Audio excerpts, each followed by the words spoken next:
Há casos que causam uma repulsa muito grande no advogado. Isso não quer dizer que aquele acusado, aquele réu, não tenha direito à defesa. Ele tem sim. Mas o mesmo direito que ele tem à defesa, o advogado tem à recusa da defesa. Você realmente, antigamente, jamais, mas jamais o ministro do Supremo iria à televisão para dizer eu acho que. Ele não acha nada, ele tem que achar na hora da sentença. Quem defende a anistia está pensando na questão ideológica.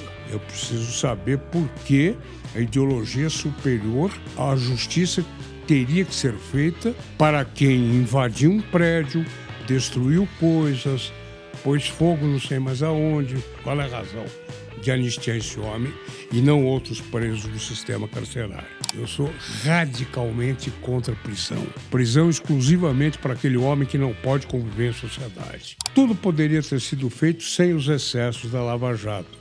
E sem também o protagonismo, e aí voltamos a ele, o protagonismo daqueles que trabalharam na Lava Jato. Senhoras e senhores, sejam muito bem-vindos a mais um episódio do podcast Direito de Resposta, episódio especialíssimo em comemoração ao Dia dos Advogados. E para comemorar essa data tão importante e especial, uma figura icônica, importantíssima do nosso mercado, Dr. Antônio Cláudio Maris de Oliveira. Dr. Antônio Cláudio, se me permita, vou te chamar de Maris de Oliveira. Pois não? Obrigado por ter aceitado o nosso convite. Prazer enorme te receber aqui no Direito de Resposta e, de alguma maneira, poder ajudar a contar a sua história, que é uma história tão rica dentro da advocacia. Muito obrigado. Eu que agradeço, fico honrado com esse convite e estou inteiramente à sua disposição. Muito obrigado, doutor Maris. Aqui no Direito de Resposta, a gente sempre começa com uma pergunta clássica sobre planejamento de carreira. E a sua carreira ela sempre foi muito bem estruturada, né? Se a gente olhar para trás, enfim, quando o senhor se formou ali no finalzinho da década de 60, começo de 70, quando montou o seu escritório, ela sempre foi muito bem desenhada e costurada. O senhor planejou a sua carreira dessa forma? Se não, quais eram seus outros objetivos?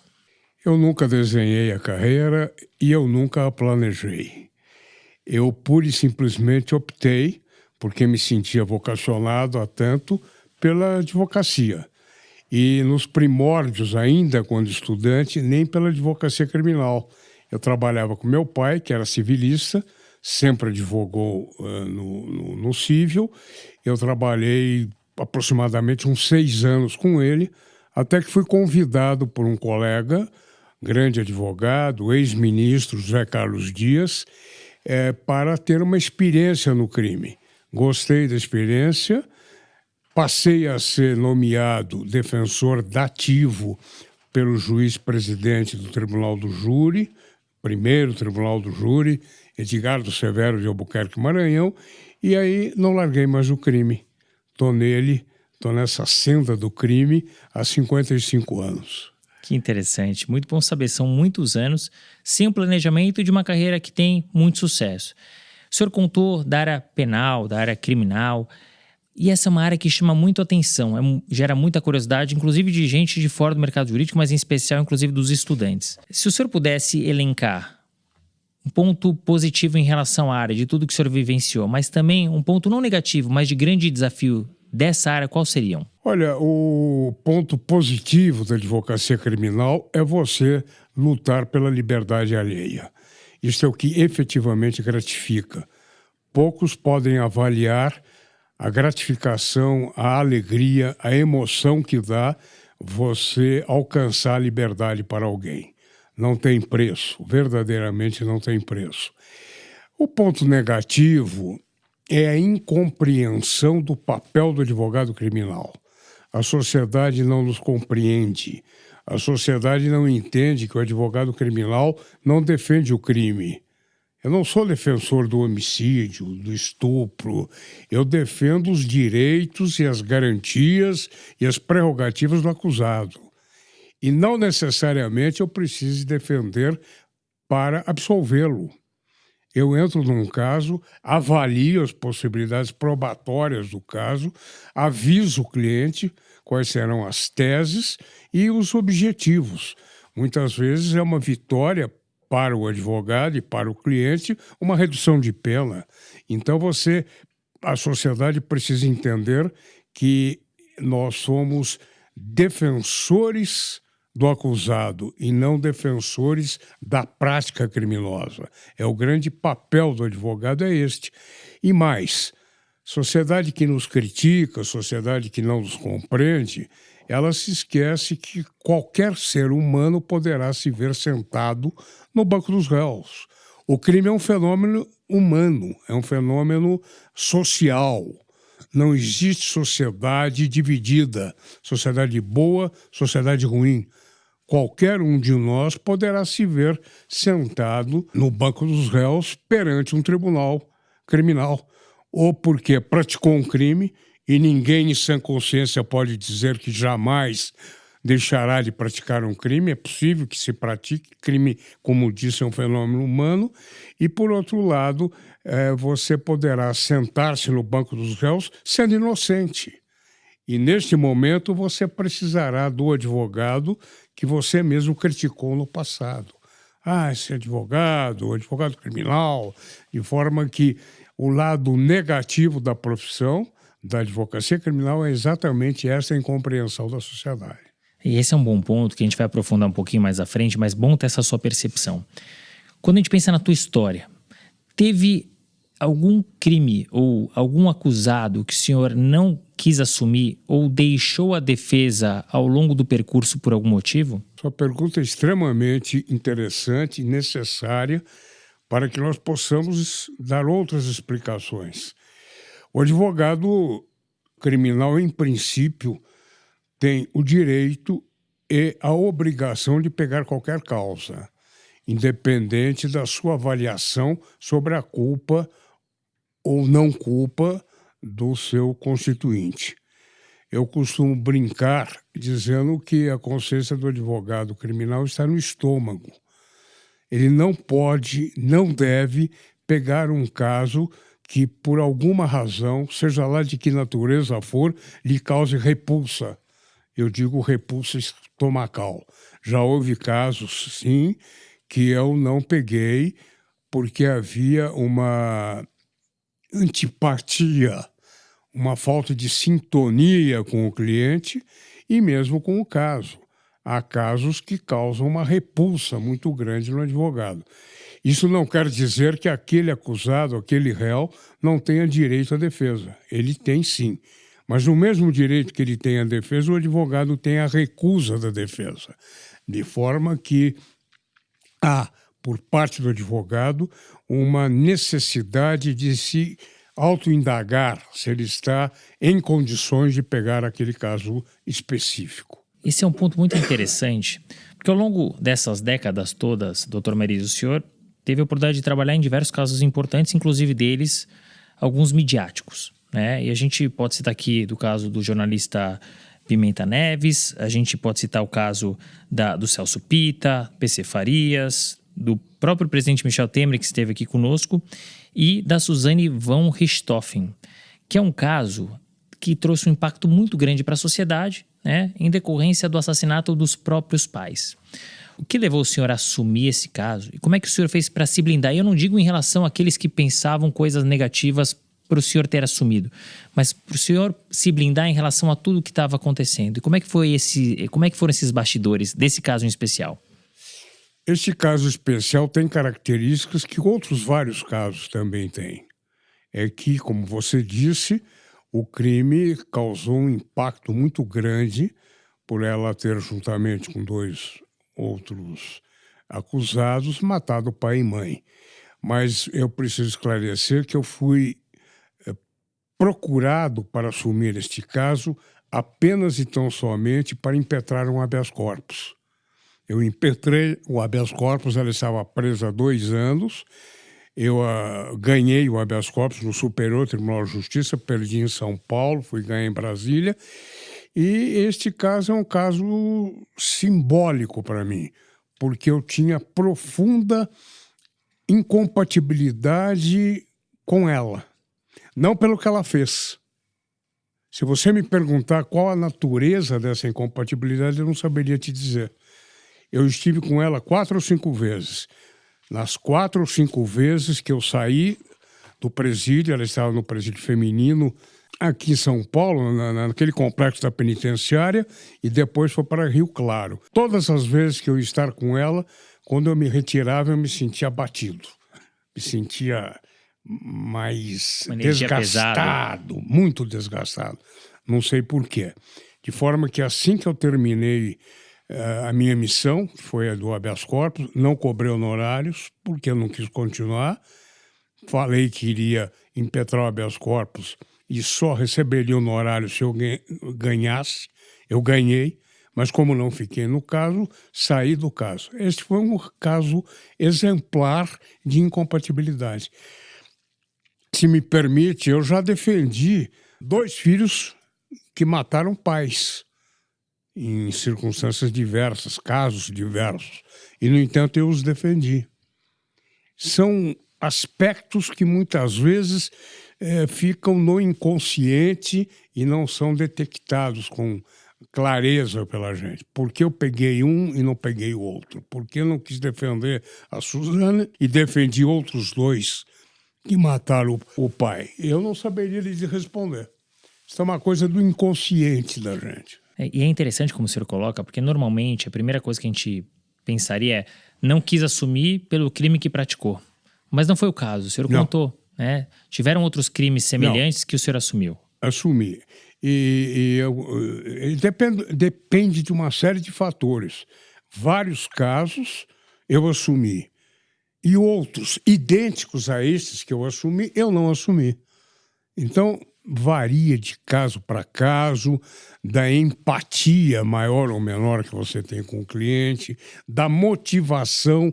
Muitas vezes você não pega o caso, mas pega um caso semelhante porque você atendeu a mãe do acusado, porque você atendeu a mulher do acusado, porque a mulher do acusado, com ele, teve 2 filhos e as crianças estão lá abandonadas. Enfim, há uma série de circunstâncias que leva o advogado a pegar ou deixar de pegar um caso. Uma questão importante é que a avaliação que se faz não deve ser uma avaliação igual à feita pelo juiz de direito. O advogado não é juiz. O advogado é defensor. Ele é o fiscal do cumprimento da lei no que tange as prerrogativas do seu cliente. Ele não julga. Ele não julga. Porque se assim fosse, nós estaríamos morrendo de fome. Porque ninguém defende só inocente, não é verdade? E você não aplaude a conduta do cliente. Você defende os seus direitos de exercer plenamente o direito de defesa. Essa é a tônica. E o senhor contou um pouquinho sobre essa experiência e vivência em casos bastante emblemáticos e midiáticos e, portanto, que a sociedade exerce uma pressão. O senhor comentou no início do nosso bate-papo, né? As pessoas não sabem separar. Mas ante esse cenário todo de pressão, de casos midiáticos, como o senhor faz para se blindar? É outra pergunta inteligente e que só o advogado criminal responde. Pode responder mal ou bem, mas só ele sente esse problema. Eu não me blindo. Eu não me blindo. A única blindagem que eu faço é procurar exatamente não ser juiz do cliente. Porque aí você passará a ter muita dificuldade em trabalhar em determinados casos, né? E não são casos só violentos, não são casos só de sangue. Os crimes do colarinho branco também trazem alguma repulsa, não é? Só que esses crimes estão surgindo agora, de uns 30 anos para cá. Você sempre teve os crimes violentos como a tônica da advocacia criminal. Você tinha um ou outro crime patrimonial, um estelionato, uma apropriação indébita. Hoje você tem uma gama enorme de crimes que também causam repulsa, embora não sejam crimes sanguíneos, crimes violentos. A blindagem, o advogado tem que ter um único cuidado, que é com a mídia. Eu sou muito contra a aparição exagerada que hoje vem ocorrendo dos protagonistas do sistema de justiça na mídia. Juiz não pode falar. O juiz tem que falar nos autos. O juiz não fala para a Câmara. No entanto, uns anos para cá, isso vem ocorrendo com muita frequência. O juiz vem falando até sobre o que não deve. O juiz não pode falar sobre o caso que vai julgar, né? O advogado não pode expor a sua tese de defesa. O promotor de justiça não pode dizer por que vai acusar. Isso tem que ser feito nos autos. Para quê? Para que ele bem desempenhe as suas funções e para que haja uma distribuição correta de justiça. A mídia leva muitas vezes a uma falta de cuidado, de cautela por parte do entrevistado, muito prejudicial ao seu cliente, muito prejudicial àquele jurisdicionado que o juiz vai julgar, de forma que a cautela, a blindagem que eu acho que o advogado necessariamente tem que ter, tanto quanto o juiz mais, tanto quanto o promotor, diz respeito à mídia. E a mídia atrai, a mídia encanta, a mídia mexe com algo que se chama vaidade. E a vaidade fala alto, fala muito alto. Mas onde que isso começou, doutor Maris? Porque se a gente pensar muitos anos atrás, não era assim, principalmente tendo a oportunidade de entrevistar pessoas referências que estão muitos anos no mercado, como o senhor, doutor Hamilton Dias de Souza, Ives Gandra, Siqueira Castro, muita gente que vivenciou, vamos falar aqui da nossa corte máxima na STF, diferente. O que aconteceu? Quando que mudou? Televisão. O televisionamento das sessões foi um mal absolutamente incalculável ainda. Não se tem ideia do mal que o televisionamento da televisão está trazendo à administração da justiça. Você dirá, com toda razão, mas não é o televisionamento em si, são aqueles que vão à televisão, que buscam a televisão, que são focados pela televisão. É verdade, mas aí entra o fator vaidade. Então, o que desencadeou este excesso de vaidade, esta necessidade de aparecer perante a opinião pública, perante a sociedade, foi instigada, foi provocada pelo televisionamento. Você realmente, antigamente, jamais, mas jamais um ministro do Supremo iria à televisão para dizer eu acho o quê? Ele não acha nada, ele tem que achar na hora da sentença. Mas ele acha. Imagine você, um delegado de polícia, recém-ingresso na carreira, protagonizando um crime na sua cidade interior, um crime de repercussão, e a televisão ali. Ele fala o que deve, o que não deve, e assim todos os outros personagens da cena judiciária. Um mal muito grande, e eu localizo isso temporalmente falando, 2011, 2010, 2012, quando do início, não do início do mensalão, quando o mensalão chegou nos tribunais superiores. Que era algo até então inimaginável. A gente, como o senhor falou, não tinha falado de crime de colarinho branco. Não tinha isto, você seguia. Eu não acho que tudo que seja bom para os Estados Unidos é bom para o Brasil, muito ao contrário. Está aí o exemplo do presidente da República dos Estados Unidos. Mas nós devemos seguir o exemplo dos Estados Unidos. A Suprema Corte Americana, nem o cafezinho é servido por um funcionário. O funcionário deixa o café na bancada, o ministro do Supremo, o juiz da Corte Superior Americana, mais jovem, pega o café e entrega aos outros. É um recato. Isso se chama recato. Recato que o juiz de hoje não está tendo mais. Você poderá me dizer, Tomariz, o juiz é um ser humano como outro qualquer, é verdade. Só que ele escolheu uma carreira que não é como outra qualquer. Ele julga você. Ele aprecia a sua liberdade, o seu patrimônio, a sua família. Ele tem que ter uma outra vida, diversa da sua. Ele não precisa ser um ermitão, um homem do mato, mas ele não pode ser um frequentador de bares, frequentador de festas, cantador nas festas que vai. Não pode. Não pode viajar para o estrangeiro toda hora, como os ilustres ministros que aí estão fazem. O juiz tem que ter outra vida. Ele escolheu. Assim como o médico tem que dar plantão, assim como o médico mexe com sangue. Não é? É escolha. Em sendo a escolha, você tem que se adaptar às necessidades da carreira, da escolha que você fez. Eu fico muito assustado com o que está ocorrendo hoje em termos do... Eu não digo... Não vou me referir a decisões. Vou me referir a comportamento. Comportamento, e não é só dos magistrados dos tribunais superiores. Até porque isso é um exemplo. Tem uma cadeia. Então, o comportamento do magistrado hoje precisa ser revisto com urgência. Não, perfeito. E é muito importante ouvir o senhor que vivenciou tantos modelos diferentes de justiça, tantos momentos diferentes.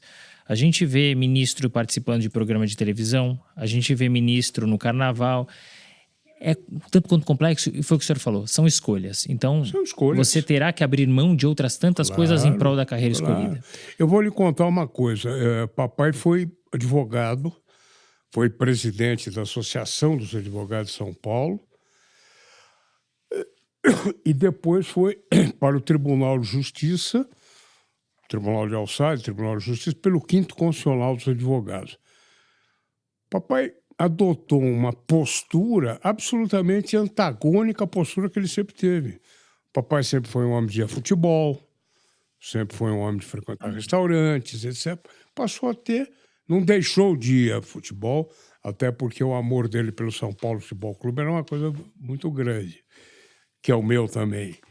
E papai não deixou de frequentar restaurante, mas com muito mais comedimento, com muito mais cautela. O grande problema hoje, especialmente hoje, você vai entender o que eu vou falar, não é por parte do juiz se relacionar com o jurisdicionado. Ele se relaciona com o jurisdicionado com pureza d'alma.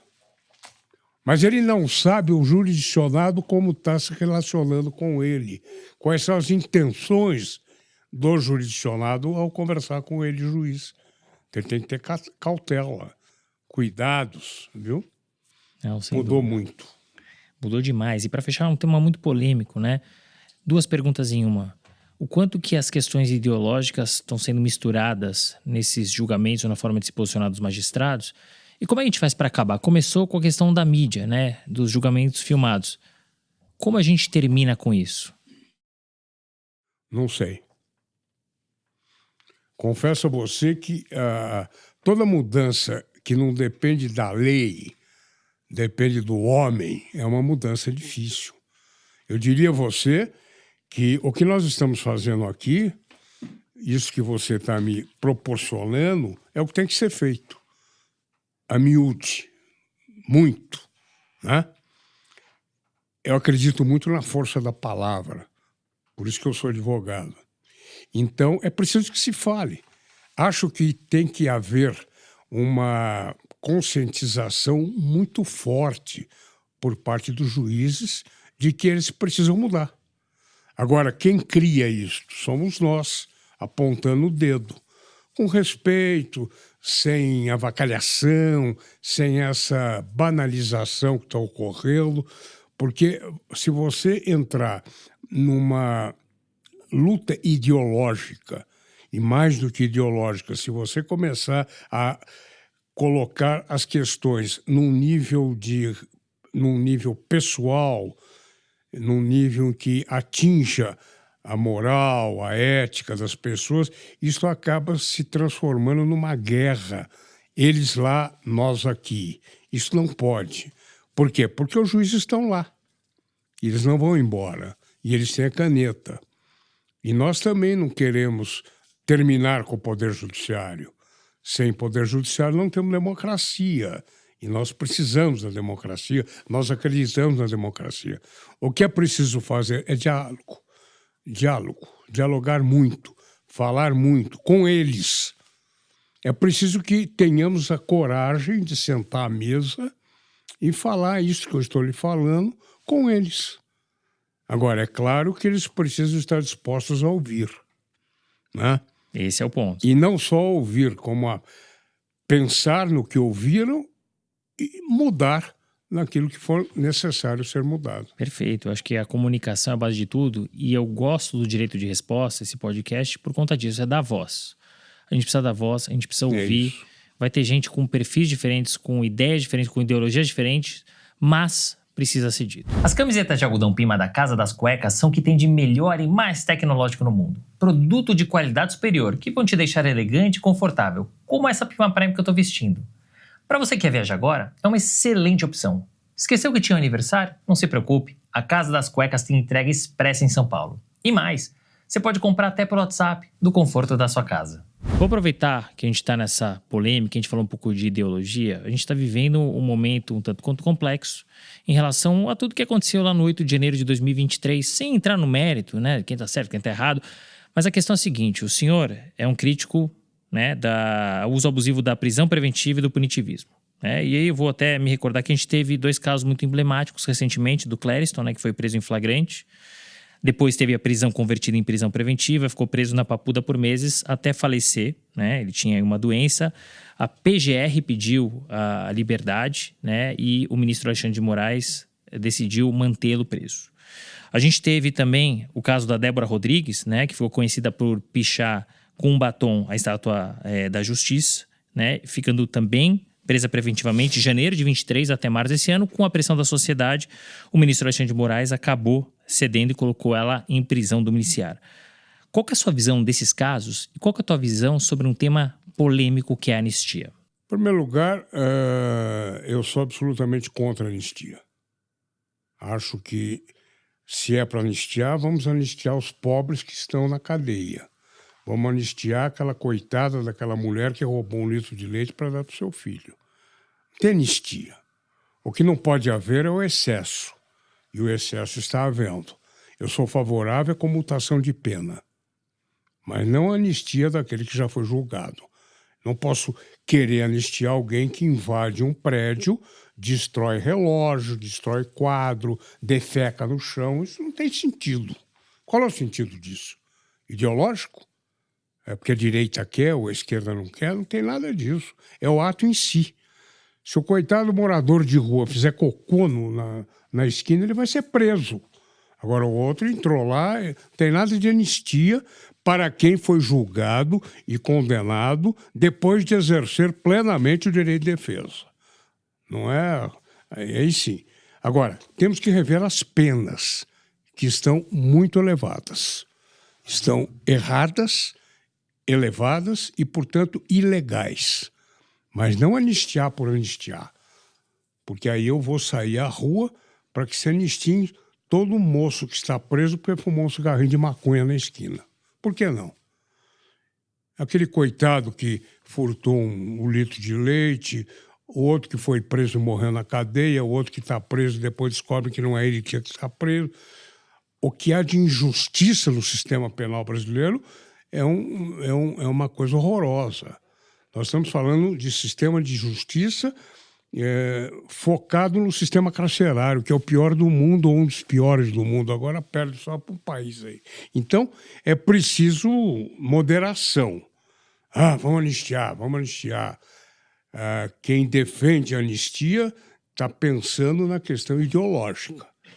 Eu preciso saber por que a ideologia superior à justiça teria que ser feita para quem invadiu um prédio, destruiu coisas, pôs fogo não sei mais aonde, fez xixi no chão. Por que isso? Qual é a razão de anistiar esse homem e não outros presos do sistema carcerário? A única coisa que eu acho é que as penas têm que ser revistas. Essa é a minha opinião. E esses exemplos que você deu, da moça que pichou, isso o Brasil está enormemente cansado de apontar isso há anos, que o nosso sistema carcerário é horroroso. Isso não quer dizer que essa moça não tenha que sair da prisão domiciliar, saiu da prisão, foi para domiciliar, se precisa sair da domiciliar, que saia, não há problema. Agora, não pode também erigir em símbolo de uma Joana d'Arc, né? Eu acho que o que está ruim é na verdade, não é a ideologia, é a falta de moderação no abraçar uma causa. Se abraçou a causa da direita no Brasil. Aí a esquerda abraçou a causa da esquerda. Aí eu não falo com você porque você é bolsonarista. Você não fala comigo porque eu sou lulista. Isso é o fim da picada. Nós estamos falando de sistema de justiça, não é? Então, eu sou contra a anistia, sou a favor da comutação de pena, que é a medida correta, e seria muito favorável a que se abrisse as prisões. Eu sou radicalmente contra a prisão. Prisão exclusivamente para aquele homem que não pode conviver em sociedade. Prisão não leva a nada.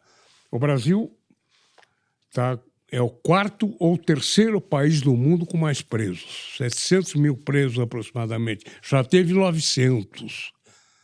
E, no entanto, prende-se, e a criminalidade não abaixa. Que história? Que equação é esta? Precisamos prender. É a única coisa que a sociedade brasileira sabe clamar é por prisão. A prisão é pós-crime, então ela não resolve. Nós precisaríamos atacar as causas do crime, para evitar o crime. Prender aquele que precisa ser efetivamente preso. Mas não prender por prender, para ter esta... é interessante como o Estado, hoje, de uns 40 anos para cá, tem investido na prisão. Nunca se construiu tanta cadeia no Brasil afora, não é? Mas não se investe na liberdade do homem. Você já percebeu como não se coloca um tostão para que o preso, quando sair da cadeia, tenha condições de viver dignamente em sociedade? Não se investe no egresso. Não se dá trabalho ao egresso. Por isso que ele sai da cadeia e já fica preso, absolutamente vinculado às organizações criminosas, porque ele não tem oportunidade. Não se investe na liberdade, se investe na prisão. E o quadro é esse. Constrói-se cadeia e aumenta o número de crimes, porque a criminalidade não desce, ao contrário, ela só sobe.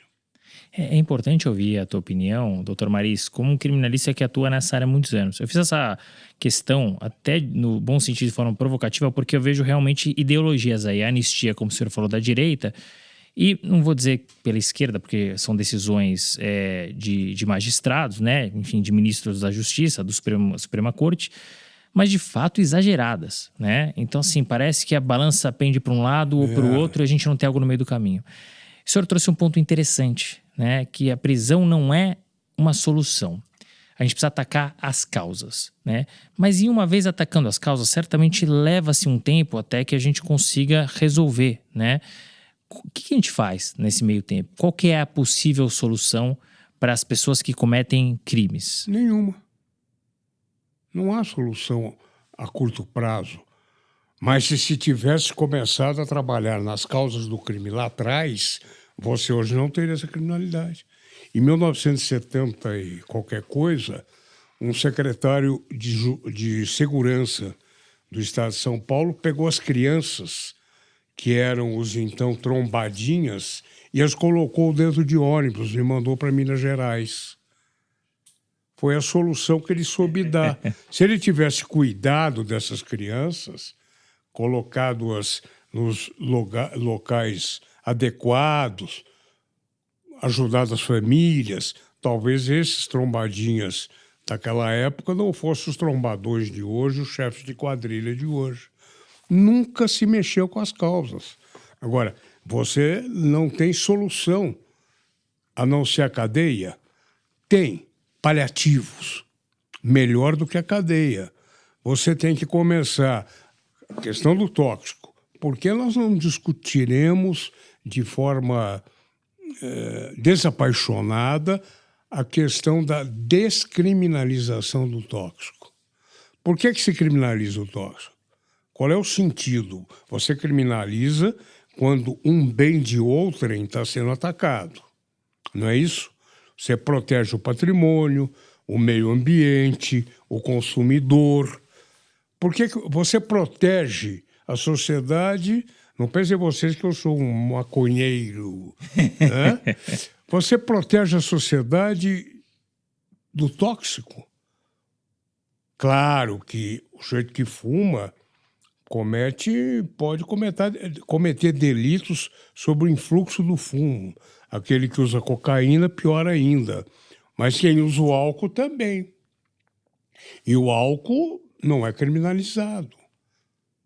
Você fez campanhas extraordinárias aqui no Brasil, que serviriam muito mais do que ameaça de cadeia. Por exemplo, como é que você conseguiu, fazendo só uma campanha, diminuir o número de fumantes em prol da saúde? Você conseguiu. E nós não pusemos nenhum fumante na cadeia. Não é?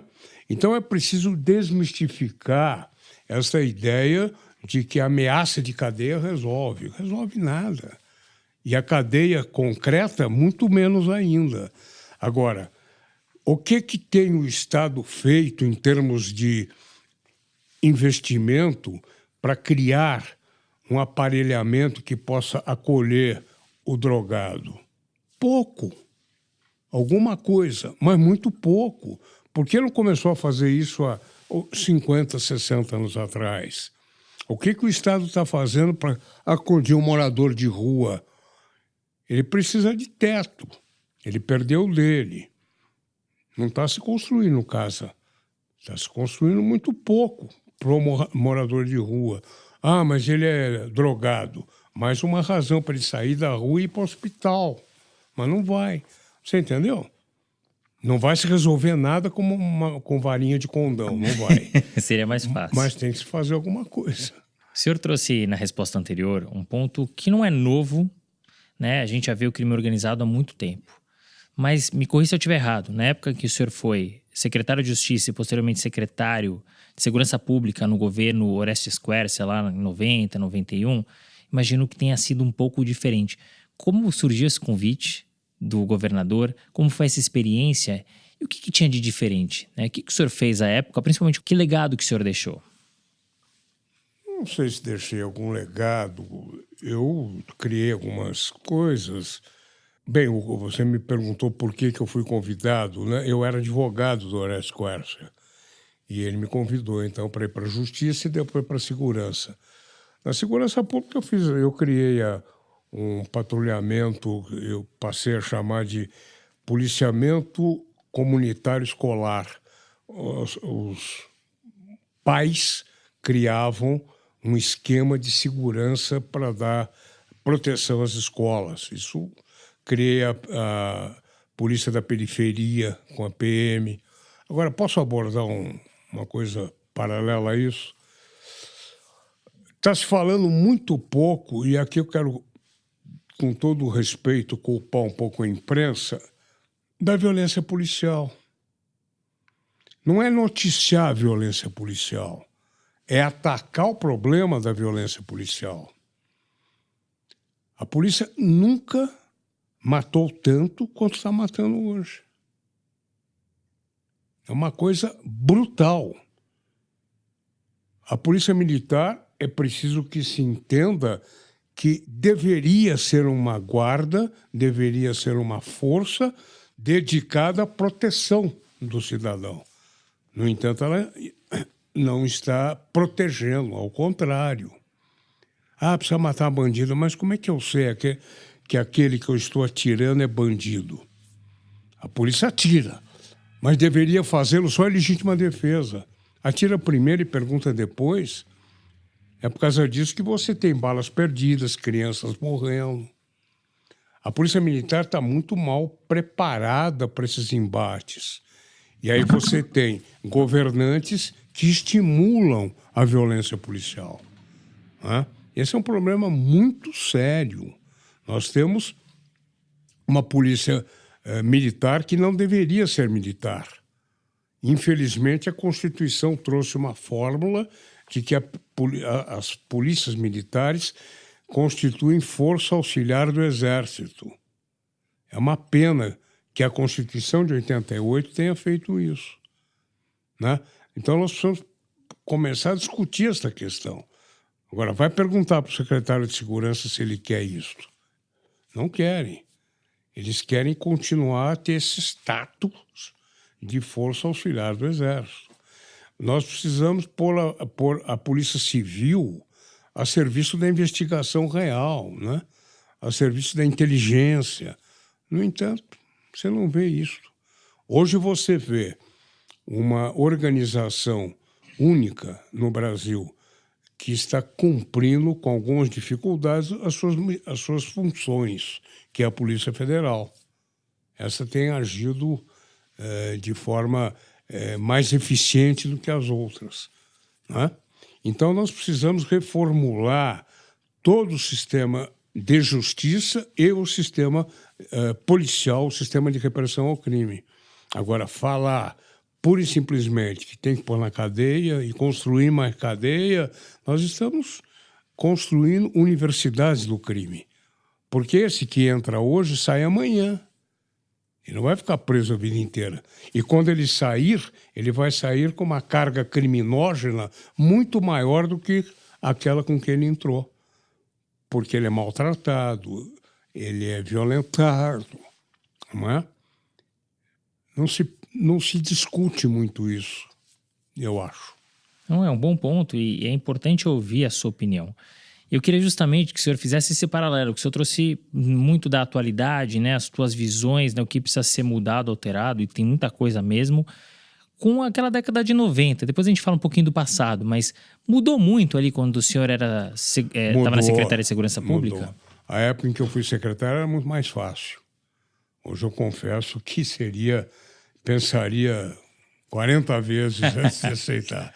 O crime está muito mais presente, muito mais audacioso, não é? Está muito mais complicado hoje você administrar a segurança pública do que há anos atrás. E antes de 90, estava mais fácil ainda. A criminalidade foi crescendo. Não se tratou do embrião do crime. Qual é o embrião deste crime violento? O embrião desse crime violento é a desigualdade social que toma conta do país. Ah, mas a pobreza não é nem todo pobre é criminoso. Bom, se todo pobre fosse criminoso, nós estaríamos vivos, né? Porque pobreza é o que não falta no Brasil. Agora, não se cuida do mínimo. E o mínimo é dar uma vida decente, digna para essas pessoas. E não se está fazendo isso há muitos e muitos anos. E o preço nós estamos pagando agora, não é? E se não cuidar lá na frente, possivelmente ainda pior do que a gente já está vivenciando, que não é fácil. Seu escritório cresceu, mas a estrutura de gestão não acompanhou? Você está com dificuldade de reter talento, definir plano de progressão dos associados, estruturar a sociedade, implementar uma boa governança ou desenhar a sucessão? Na Sapiro, a gente atua lado a lado com a liderança para desenhar soluções sob medida, que profissionalizam seu escritório e o preparam para o próximo nível. Escaneie agora o QR Code aqui na tela e vamos falar do futuro do seu escritório. O senhor contou um pouquinho dessa vivência, né, no governo, das mudanças que a gente teve, a dificuldade em relação ao crime nos últimos anos. Mas se a gente pensar na advocacia, né, o senhor se formou ali no final de 60, começo de 70, montou o seu escritório. O que mudou da advocacia da década de 70, 80, 90 para a advocacia dos anos 2000? Bom, a advocacia penal mudou muito, a começar do fato de que dezenas de crimes hoje existentes, as condutas existiam, mas não eram criminosas. A lei penal não as alcançava. Você não tinha o crime do colarinho branco, muito pouco. O crime ambiental você não tinha. O crime do sistema financeiro você não tinha. O crime ecológico, portanto ambiental, você não tinha a lei ainda. Você não tinha uma série de delitos que hoje você tem. Assim como você tinha outros cujas condutas foram descriminalizadas. Eu trabalhei em alguns casos de sedução. Hoje não há, não é? Hoje talvez a vítima da sedução seja o homem, não a mulher. A mulher seduz o homem. Não existe mais esse crime de sedução. Não existe adultério, era outro crime de então, assim como existiam crimes de menor envergadura, vamos dizer, lesiva. Você tinha um estelionato, crime patrimonial, apropriação indébita, muito cheque sem fundo. Você tinha os crimes de circulação, que eram os crimes de automóvel. Você tinha muito delito de automóvel, que provocavam as colisões, poderiam provocar lesões. Essas lesões poderiam ser culposas ou dolosas, dolo eventual. Então você tinha uma série de crimes, de casos ligados ao trânsito, crimes de circulação. Você tinha a júri, os crimes de homicídio, muito pouco infanticídio, muito pouco... Já havia alguns crimes do aborto, crimes que vão para a júri, não é?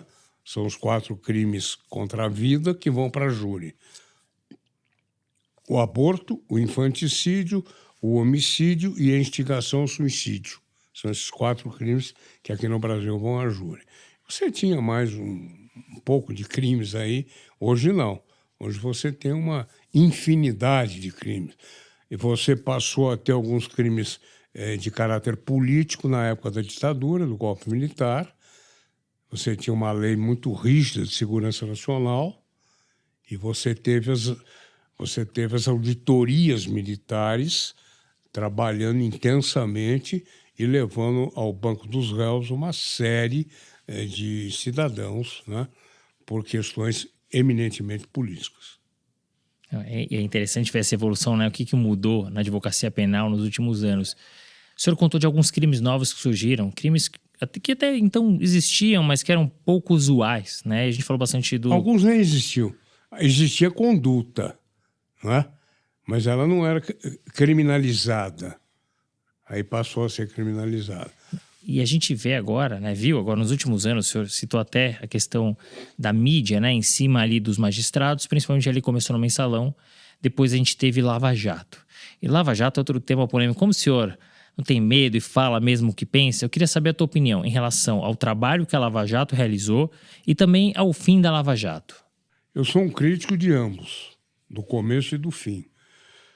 Do começo da Lava Jato, não pelo que ela objetivava, perseguir os corruptos, procurar diminuir a corrupção no país. Isso era... o início da Lava Jato foi exemplar, eu diria. Mas aí passaram os magistrados que trabalhavam com a Lava Jato e os promotores a rasgarem o direito de defesa. Isso de uma forma absolutamente flagrante e desnecessária. Eles poderiam ter feito exatamente o que fizeram sem essa ânsia tão grande, punitiva, que os levou a esquecer do outro lado, porque se havia corruptos, havia também inocentes sendo julgados, sendo acusados, como há em todo momento da história, né? Tudo poderia ter sido feito sem os excessos da Lava Jato e sem também o protagonismo, e aí voltamos a ele, o protagonismo daqueles que trabalharam na Lava Jato. Agora, o fim da Lava Jato, que na verdade representa o fim de uma evolução correta no que tange a perseguição do crime do colarinho branco, foi algo também muito nocivo. Foi ruim o começo, o meio e ruim o fim. Não se poderia passar uma esponja naquilo que foi descoberto durante o período da Lava Jato. Então, sem dúvida, é importante ter a tua visão, doutor Maris, porque Enfim, a Lava Jato é um tema polêmico, mas fato é que, de fato, ela descobriu um esquema de corrupção e que a gente não pode jogar por terra, enfim, apagar e fingir que nada aconteceu. Não né? pode. Muito pelo contrário, né? Um crime ali, ou vários crimes ali foram cometidos e as pessoas têm que pagar por Não, seus e o crimes. mais grave é que, com isso, você estimula a continuação dos atos de corrupção. Né? É o tal da história de o crime compensa. É. Né? O Brasil tem uns vícios, vamos dizer assim, não é? Umas mazelas que estão incruadas e que a grande dificuldade em você desassociar a conduta, a postura, especialmente do homem público brasileiro, dessas mazelas, né? É verdade. O Brasil tem umas questões, né? E eu sempre falo que o Brasil tem tudo para dar errado. Só não dá, acho que tá pelo tamanho do Brasil, né? Alguns acham que Deus é brasileiro, ele vai Só pode ser. protegê-lo. Né? É a única justificativa. A Lopt é um workspace para advogados com base em inteligência artificial, criada para advogados que buscam otimização de tempo, segurança e organização. Com a Lopt, acelere a análise e revisão de documentos jurídicos e contratos, também processuais, além de simplificar sua gestão financeira, uma solução completa que vai muito além dos chats genéricos. Tudo em um só espaço de trabalho. Escaneie agora o QR Code e ganhe 5 acessos por 30 dias. Doutor Maris, pensando nesses quase 60 anos de advocacia, né, até um pouco mais, a gente estava brincando que o senhor começou em escritório de advocacia aos 15 anos, tem algum caso que para o senhor é mais emblemático, que o senhor gostou de cuidar, o que foi importante para a tua carreira? Eu tive um caso muito emblemático, porque ele foi talvez o primeiro caso de grande repercussão nacional, que foi o caso do PC Farias, né? Um presidente da República, de quem eu não era advogado, mas um presidente da República sentado no banco dos réus, ao lado de PC Farias, este sim, meu cliente. Foi um caso em que houve um momento, eu diria, extremamente simbólico. Foi quando, no Congresso Nacional, na CPI, o PC Farias afirmou para senadores e deputados que ali estavam, eu estava atrás dele, afirmou que aquilo tudo era uma hipocrisia, porque desde que o Brasil era o Brasil, havia dinheiro para campanha, havia colaboração financeira das empresas, das grandes empresas nacionais para essas campanhas, e agora ele, PC Farias, juntamente com Collor, estavam sendo acusados de terem criado uma inovação, algo inédito no país. E ele dizia que isso não era inédito, isso era da história do Brasil, e todo aquele estardalhaço que se estava fazendo contra ele, contra o presidente Collor, não passava de uma grande hipocrisia. Isso foi dito assim. Nesta hora eu gelei lá atrás. Eu disse, agora nós vamos ser presos, né? Eu e ele. Que interessante. A gente citou aqui algumas demandas que o senhor cuidou, né? Dentre elas do PC Farias, e que é bastante conhecida, né? Enfim, início da década de 90. Eu me recordo vagamente, ali me lembro, né? Eu tinha por volta de uns 10 anos, mas eu me lembro claramente porque ficou uma coisa muito emblemática, né? A questão do impeachment do Collor, do PC Farias, o nome tão citado, que posteriormente foi assassinado. Para fechar essa parte da advocacia, a gente seguir um pouquinho mais à frente com outros cargos importantes que o senhor teve. Em algum momento, o senhor imaginou que fosse ser, se não a maior, uma das maiores referências na área criminal do Brasil? Não, nunca. Até porque, e aqui não penso que é uma excessiva modéstia da minha parte, até porque não há parâmetros para você saber quem é o melhor, quem é o pior. Eu atribuo isso à idade. A minha idade e aos anos de advocacia. Eu me tornei conhecido, tal como tantos outros se tornaram. Né? Então, não é uma coisa, eu diria a você, eu me orgulho de dizerem isso, né? Me orgulho, mas não é algo que preencha, vamos dizer, inteiramente a minha vaidade. A minha vaidade é grande. Então... Não, muito bom. Deixa eu aproveitar esse momento aqui para te dar uma dica que pode fazer uma baita diferença no seu bolso ou do seu cliente. Você já parou para pensar que você pode estar pagando mais impostos do que deveria? A G Jacinto, empresa especializada em estratégias tributárias, está oferecendo um diagnóstico tributário totalmente gratuito. Eles analisam todas as operações do seu escritório ou empresa para identificar oportunidades reais de redução de carga tributária, de forma 100% legal e personalizada, para o seu modelo de negócio. Se você ou seu cliente faturam a partir de R$100 mil por mês, essa oportunidade pode gerar uma economia real para o negócio. É muito simples. Você escaneia o QR Code, faz um cadastro rápido e pronto. Já garante essa análise completa e sem custo. Doutor Marisa, a gente falou bastante da advocacia, falamos do teu período, inclusive, no governo Orestes Quercia. Teve um período também importante da tua trajetória, onde o senhor foi presidente da maior seccional do Brasil, OAB São Paulo, por 2 vezes, né? A gente até estava brincando aqui das grandes coincidências, porque pelo menos 7 ou 8 nomes, né, que a gente pensou posteriormente ao senhor, eram também criminalistas, né? Inclusive a última Antes e atual. de mim, o Márcio, não é? Exatamente, depois o Durso, que esteve aqui conosco, o senhor, a Patrícia Vanzolini, agora o Léo também está, o que é muito curioso. Quando que surgiu a vontade de ser presidente da OAB? Como foi assumir essa cadeira, que é a mais importante, né, quando a gente pensa na advocacia, e que desafios o senhor encontrou? Eu sempre gostei dessa atividade política, né? Eu nunca me dediquei à política, a não ser a política de classe. E isso começou a ocorrer na década de 70 mesmo, quando eu me engajei num grupo político da advocacia, passei a fazer política, passei a viajar o estado de São Paulo para visitar subseções, né?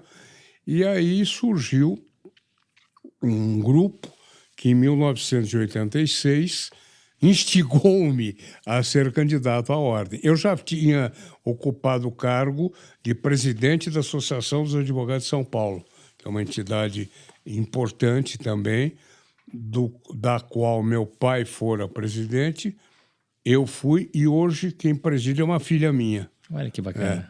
3 gerações presidindo a ASP, Associação dos Advogados de São Paulo. E aí fui candidato à reeleição, né?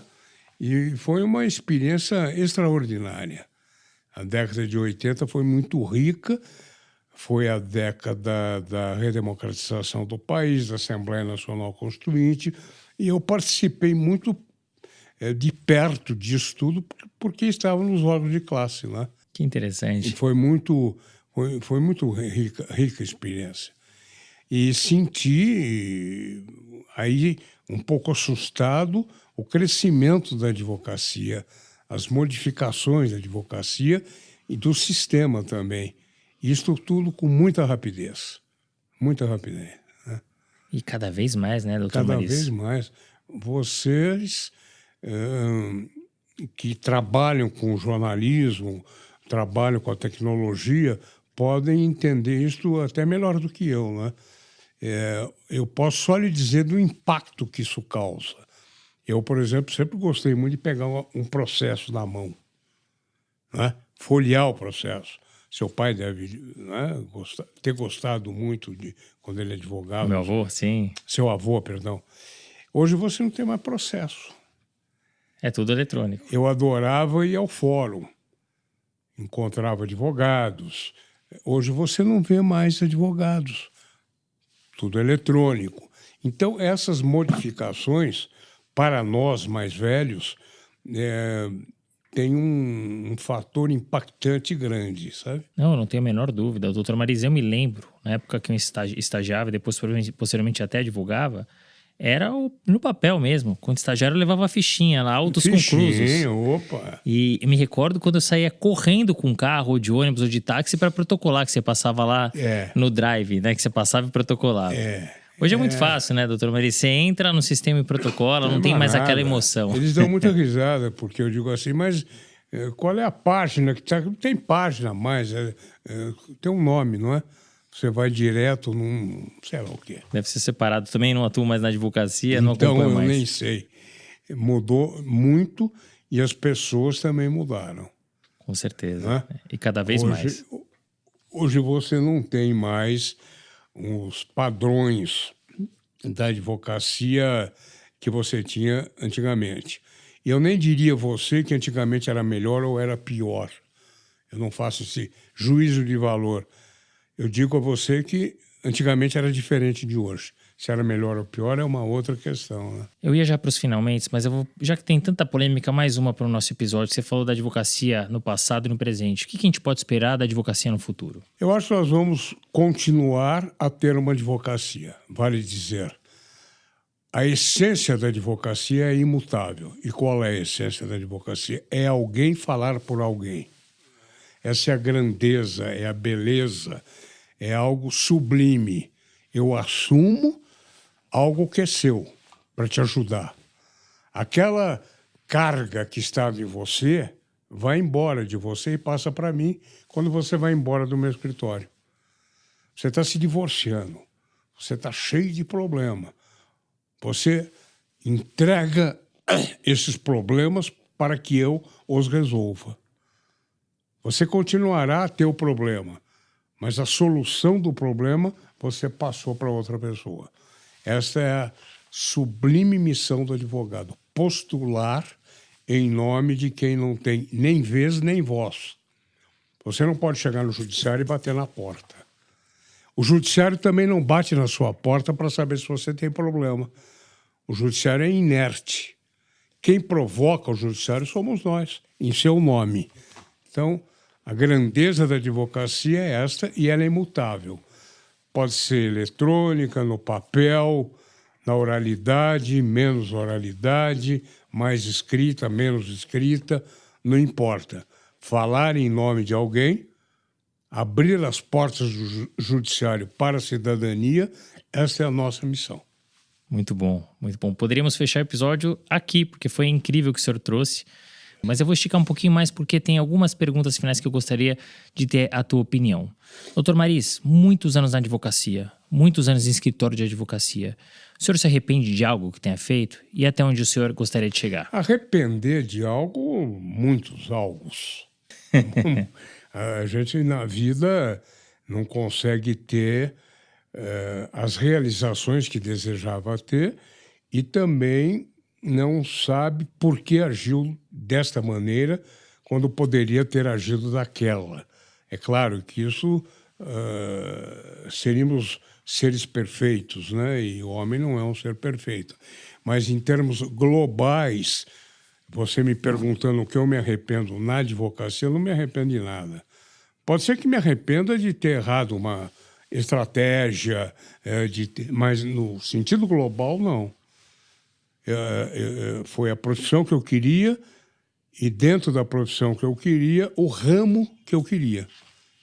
E o senhor almeja ainda algo na advocacia ou na sua vida? Almejo continuar a advogar. Cargo, não. Cargo, eu só tenho um orgulho em termos de cargo. Eu não tenho mais nenhum cargo, eu sou ex. Sou ex isso, ex aquilo, ex aquilo. Só não sou ex-conselheiro vitalício do São Paulo Futebol Clube. Isso eu sou, como é vitalício, né? O senhor sempre será. Sempre serei. O meu vozão que eu comentei com você, ficaria muito feliz. Eu nem tanto, mas o meu vozão que Você era um é grande... corintiano? Eu sou corintiano. Ah, meu Deus do céu. Ainda bem que eu só contei pro senhor agora no final do papo. Doutor Maris, a gente contou muito aqui a sua história na PJ, mas quem é o doutor Maris de Oliveira na pessoa física? O que o senhor gosta de fazer? Eu gosto de advogar, mas hoje, para falar um pouquinho só dessa advocacia de hoje minha, hoje eu advogo menos, até porque não estou habilitado a advogar no mundo eletrônico. Então, eu me socorro de muita gente, mas gosto de atender o cliente e adoro a estratégia de defesa. Isso eu gosto muito de fazer. Fora isso, eu gosto de ler, eu gosto de televisão, eu gosto de frequentar para tomar um chopinho, bares, restaurantes. Eu gosto de pessoa, eu gosto de gente. Embora com a velhice eu esteja ficando um pouco seletivo. Justo. Eu gosto de Justo. gente, não gosto de gente chata. Mas isso ninguém. Ninguém gosta. Ninguém né? gosta. Mas você, por exemplo, tem jeito de ser um sujeito tolerante. A minha tolerância não é grande coisa. Eu tenho muito prazer em estar com os amigos, estar com a família. Eu tenho 6 netas mulheres. Então você veja que eu sou paparicado, né? Não é mais, se é que foi um dia, pelas moças, é pelas netas. É o que me resta. E Mas olha é a melhor coisa, como doutor é Maris. bom o que me resta, né? Eu sou paparicado por uma menina que é minha filha. Olha que beleza. Imagina por 6 netas. 6 netos. 6 netos e 3 filhas. Olha só mulheres na família. Eu tenho um filho e 3 filhas. E 6 netas. Viu? Muito bem. Doutor Maris, muito obrigado. Para fechar, você contou tantas histórias legais, trouxe opinião, não fugiu às perguntas polêmicas. Sobrou um conselho para trazer para os nossos ouvintes? Não, conselho eu não ousaria dar, mas emito uma opinião. Eu acho que o mundo e nós estamos precisando de amor. Eu acho que o conceito de amor está um pouco desviado, não é? Você tem o amor tratado pela literatura, o amor tratado pela música, o amor tratado pelo cinema, mas não é esse amor ao que eu me refiro. O amor ao que me refiro é a tolerância. Nós precisamos tolerar aquele que está ao nosso lado. Podemos até fugir dele, mas não podemos brigar com ele. Não podemos ter uma atitude de rancor, de distanciamento, porque ele pensa diferente da gente, porque ele não nos quis por alguma razão, não é?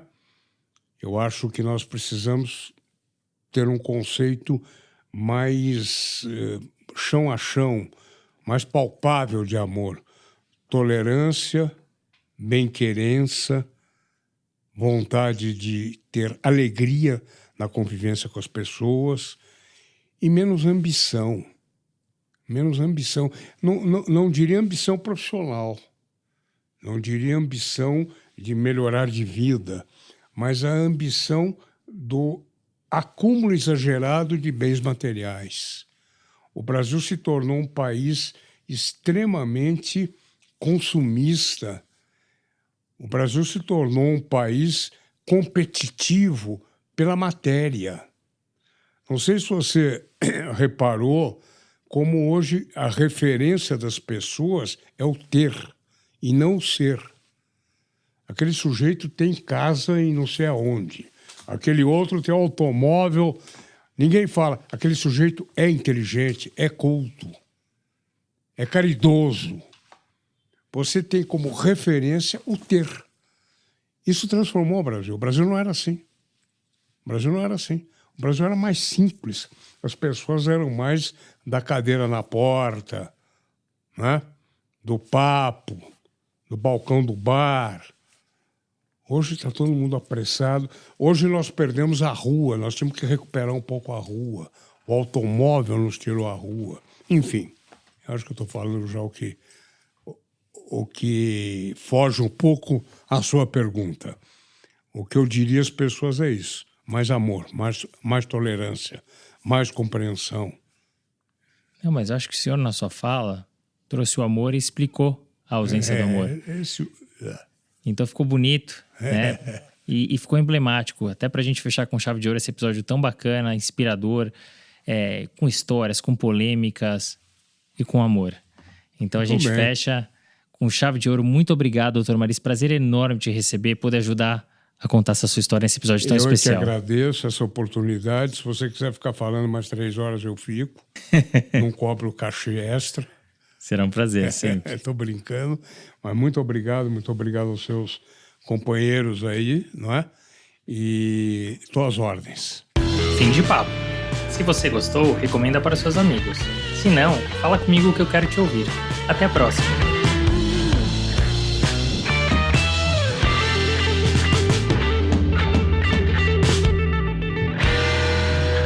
Este podcast foi editado por Felipe Mux.